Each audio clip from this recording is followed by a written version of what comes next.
एक बार फिर से आप सभी का स्वागत है। हम अध्ययन कर रहे हैं इफिसियों के नाम पौलुस प्रेरित की पत्रिका, और अब समय है कि हम उसके 5वें अध्याय और उसके 7वें वचन से आगे का अध्ययन करें। तो मेरे प्यारे भाई बहनों, अभी हम देख रहे थे कि पौलुस कहते हैं कि हमें ज्योति की संतान बनना है और हमारा जो चाल चलन है वो बहुत ही अव्वल दर्जे का होना चाहिए, क्योंकि हम परमेश्वर की धार्मिकता है और हमें उसी की पवित्रता का ख्याल रखते हुए अपने जीवन और अपने चाल चलन को चलना है। और जैसा मैंने आपको बताया था कि परमेश्वर बहुत सारी बातों से घृणा करते हैं, बहुत सारे हमारे कार्य हैं जिनसे परमेश्वर घृणा करते हैं। और नीति वचन जिसका 6वां अध्याय जब हम पढ़ते हैं उसके 16वें वचन से, तो वहां पर लिखा है कि परमेश्वर 6 वस्तुओं से घृणा करता है, बैर रखता है, वरन 7 हैं जिनसे वो घृणा करता है। वहां लिखा है 6 वस्तुओं से यहोवा बैर रखता है, वरन 7 हैं जिनसे उसको घृणा है। परमेश्वर को घृणा है। देखिए कौन कौन सी ये 7 बातें हैं। घमंड से चढ़ी हुई आंखें, जो आंखें घमंड से चढ़ी हुई हैं वो कभी मसीही विश्वासियों की नहीं हो सकती। झूठ बोलने वाली जीभ, जो व्यक्ति झूठ बोलने वाला है परमेश्वर उससे घृणा करता है। सोचिए, यदि परमेश्वर का प्रेम इतना गहरा है जिसको कोई नाप नहीं सकता, फिर उसकी घृणा कैसी होगी। तो घृणित हैं वो लोग जो इस प्रकार के काम जो करते हैं, जो पवित्र आत्मा को शोकित करते हैं।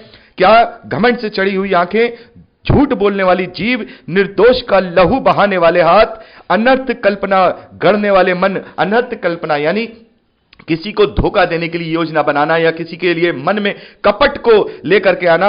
ऐसा मन, बुराई करने के लिए दौड़ने वाले पांव जो जाते ना, बहुत सारे लोग अच्छाई के लिए अगर जाने के लिए बात होगी कि चर्च चलना है, अरे बड़ा दूर है, 2 किलोमीटर 1 किलोमीटर, कहां जाएंगे, हम तो बड़े थक्के आए हैं, एक ही संडे मिला है। लेकिन अगर उससे ये कहा जाए चलिए कोई मौज मस्ती वाली बात हो या कुछ ऐसी जगह हो जहां पर गॉसिप करने को मिलेगा, तो तुरंत वो पैर जो है उसके दौड़ते चले जाएंगे। लेकिन परमेश्वर इन बातों से घृणा करता है। झूठ बोलने वाला साक्षी और भाइयों के बीच में झगड़ा उत्पन्न कराने वाला मनुष्य। ये बातें आप इन्हें पढ़ सकते हैं। ये 7 बातें ऐसी हैं जिनसे परमेश्वर घृणा करता है। और इनसे यहां पर हम देखते हैं जो पवित्र आत्मा को जो बातें शोकित कर रही हैं, हमारे चाल चलन के अंदर जो हम अंधकार की संतान बनने की ओर अग्रसर होते हैं, तो परमेश्वर का क्रोध आज्ञा ना मानने वालों पर भड़कता है।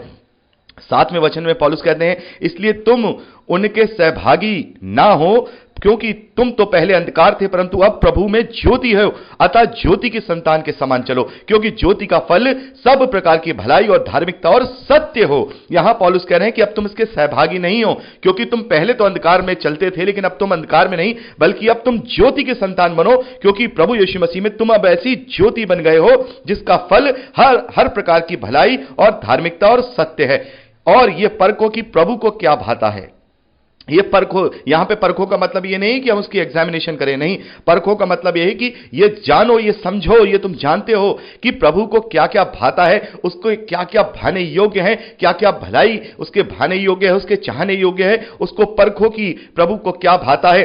अंधकार के निष्फल कामों में सहभागी ना हो, वरन उन पर उलाहना दो, क्योंकि उनके गुप्त कामों की चर्चा भी लज्जा की बात है। पर जितने कामों पर उलाहना दिया जाता है वह सब ज्योति से प्रकट होते हैं, क्योंकि जो सब कुछ प्रकट किया जाता है वह ज्योति है। इस कारण वह कहता है, हे सोने वाले जाग और मुर्दे में से जी उठ, तो मसीह की ज्योति तुझ पर चमकेगी। यहां पर पौलुस कह रहे हैं कि ये जो दुनिया है, जो इनकार करने वाले लोग हैं, जो प्रभु को जो है मानते नहीं है या प्रभु के पीछे नहीं चलते हैं, ये ज्योति के नहीं वरन अंधकार की शक्ति यानी अंधकार के संतान ठहरते हैं। यहां पे पौलुस कह रहे हैं कि वो एक मुर्दों के समान है। जैसे कि हम अपने पुराने मनुष्य तत्व को मारते हैं, तो वहां पर क्या हम सचमुच मरते हैं? नहीं। प्रभु यीशु मसीह तो हमारे लिए सचमुच मरा, वो हमारे पापों के लिए एक निष्कलंक मेमने के समान बलिदान हुआ। लेकिन जब हम मरते हैं प्रभु यीशु मसीह में, जब हम बपतिस्मा लेते हैं, तो हम क्या होते हैं? मुर्दे के समान वहां पर अपने पुराने मनुष्य तत्व को मार देते हैं। यानी कि जो मनुष्य तत्व है, जो अंधकार की ताकतों यानी शैतान के अनुकरण से जो जीवन जिया जाता है, वो एक मुर्दे के समान है, क्योंकि वो जीवन हमें कहां लेके जाता है? मृत्यु तक। पहली मृत्यु जो इस धरती पर आएगी, शरीर, नाशवान शरीर की, वो तो है ही, लेकिन उस अनंत मृत्यु तक, दूसरी मृत्यु तक भी लेके जाएगी, जो गंधक की झील है। तो ऐसा जीवन एक मुर्दे के समान है, ऐसे लोग मुर्दों के समान हैं, और हमें उसमें से जी उठना है, जैसे प्रभु यीशु मसीह जी उठा है। जैसे प्रभु यीशु मसीह जी उठा, वैसे ही हम जब उसका अंगीकार करते हैं, जैसे वो जी उठा, हम भी नई सृष्टि के साथ जी उठे। इस बात को रोमियो की पत्री 6 अध्याय में हम बहुत अच्छे से अध्ययन कर चुके हैं कि हम मुर्दों में से जी उठे। जैसे वो मुर्दों में से जी उठा, वैसे ही हम अंधकार की ताकतों के बीच में से अपने इस नाशवान जो इच्छाएं हैं, अभिलाषाएं हैं, उन्हें पुरानी सृष्टि के समान क्या कर दें, मुर्दे की समान दफन कर दें। कब्र में जैसे दफन कर दिया जाता है, वैसे ही उस जल में दफन कर दें और नई सृष्टि बन के मुर्दों में से जी उठे, तो मसीह की ज्योति मुझ पर और आप पर चमकेगी। इसलिए ध्यान से देखो कि कैसी चाल चलते हो, इसलिए ध्यान से देखो, इसलिए ध्यान से अपने आप को परखो, इसलिए ध्यान से अपने आप को जांचो, इसलिए अपनी तरफ तुम ध्यान लगाओ, दूसरों की तरफ नहीं। मेरे प्यारे भाई बहनों, आजकल हमारा जो जीवन है वो दूसरों की तरफ देखने में ज्यादा व्यतीत होता है। उसका लड़का ऐसा है, उसकी लड़की ऐसी है, उसने ऐसा कर दिया, उसने वैसा कर दिया, उसे ऐसा नहीं बोलना चाहिए था, उसको ये बात नहीं करनी चाहिए थी, वो मसीह में होकर ऐसी बात कैसे कर सकता है। लेकिन खुद को जांचने का समय किसी को नहीं मिलता है। खुद ने क्या बोला, खुद ने क्या किया, खुद कैसे बात बोलता है, खुद कैसे वो ईगो में पड़ा है, खुद वो कैसे किसी को क्षमा नहीं कर पा रहा है, इसके लिए उसके पास समय नहीं होता है। मसीह विश्वासी केवल दूसरों की तरफ ही अपना ध्यान लगाए हुए हैं आजकल। लेकिन पौलुस कह रहे हैं, इसलिए ध्यान से देखो अपनी ओर, अपनी ओर ध्यान से देखो, दूसरों की तरफ मत देखो, अपनी तरफ देखो पहले, तो अब स्वयं में ज्योति बन जाओगे।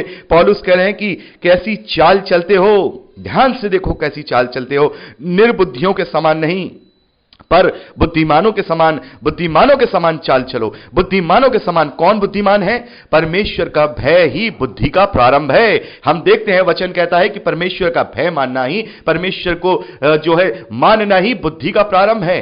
तो जो लोग प्रभु का इनकार करते हैं वो निर्बुद्धि हैं, भले ही वो संसारिक ज्ञान में बुद्धिमान क्यों ना हो, लेकिन यदि वो तर्क वाले हैं, तर्कशील हैं, तो इसका मतलब यह है कि चाहे वो अपने आप को कितना भी बुद्धिमान बना लें, लेकिन वो निर्बुद्धियों के समान है, क्योंकि वो अंधकार के साथ चल रहे हैं। क्योंकि कहीं भी कैसा भी जीवन जी लिया जाए, बहुत सारे लोग कहते हैं कि नहीं, हम धर्म पे नहीं चलेंगे, हम किसी की धर्म की जरूरत नहीं, हम नास्तिक हैं और हम इस तरीके का जीवन जिएंगे, मानवता वाला जीवन जिएंगे। लेकिन वो कैसा भी मानवता वाला जीवन जी लें, जब तक परमेश्वर का भय उसके पास नहीं होगा, वो कभी भी दूसरे मनुष्य को हानि पहुंचाने से नहीं डरेगा। वो दूसरे मनुष्य को हानि पहुंचाने से नहीं डरेगा। यह परमेश्वर का प्रेम और परमेश्वर का भय ही है जो ये समाज का गठन करता है। इस समाज को ये कोई भी क्रिमिनल एक्टिविटी करने के लिए या पाप करने के लिए रोकता है। यही है वो चीज जो मनुष्य को रोकती है। तो परमेश्वर का भय बुद्धि का प्रारंभ है। जिसमें भी परमेश्वर का भय है वो ही बुद्धिमान है। तो पौलुस यहां पे कह रहे हैं, जिस प्रकार से तुम पर अनुग्रह हुआ है, जिस प्रकार से तुम्हें प्रेम तुम पर प्रकट किया गया है, वैसे ही ध्यान से देखो, अपने आप को परखो, अपने आप को जानो कि हम कैसी चाल चल रहे हैं, निर्बुद्धियों के समान नहीं। क्योंकि ये क्रूस की कथा तो उनके लिए मूर्खता है, लेकिन तुम्हारे लिए सामर्थ्य है। तुमने बुद्धि से, आत्मा से समझा है कि क्रूस की कथा के द्वारा कैसे तुम्हारा उद्धार होता है। तो पौलुस कह रहे हैं कि निर्बुद्धियों के समान नहीं, परंतु बुद्धिमानों के समान चलो। 16वां वचन बड़े ध्यान से सुनिए, अवसर को बहुमूल्य समझो क्योंकि दिन बुरे हैं।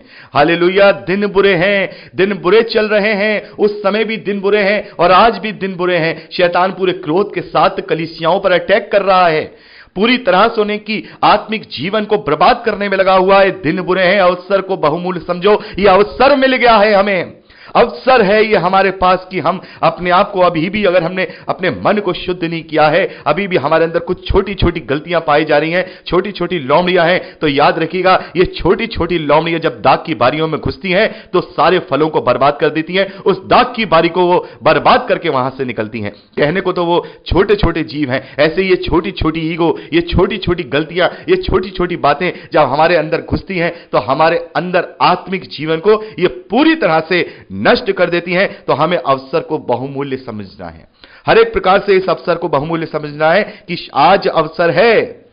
परमेश्वर का धन्यवाद करिए कि आज आप जीवित हैं, आप सांसें आपकी चल रही हैं। पता नहीं शाम तक हम जिएंगे कि नहीं, पता नहीं मैं शाम तक जीऊंगा कि नहीं। मेरे पास अवसर है कि अभी तक भी मैंने अगर अपने मन को सही रीति से नहीं फिराया है तो इस अवसर को बहुमूल्य समझो, क्योंकि रेत की तरह हाथ में से फिसल जाएगा, रेत की तरह हाथ में से फिसल जाएगा। पौलुस कह रहे हैं अवसर को बहुमूल्य समझो क्योंकि दिन बुरे हैं, क्योंकि दिन बुरे हैं।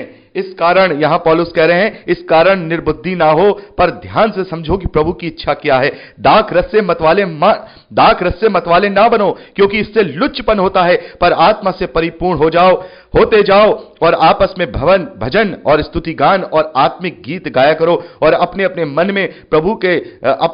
में प्रभु के सामने गाते और कीर्तन करते रहो, और सदा सब बातों के लिए हमारे प्रभु यीशु मसीह के नाम से परमेश्वर पिता का धन्यवाद करते रहो। मसीह के भय से एक दूसरे के अधीन रहो।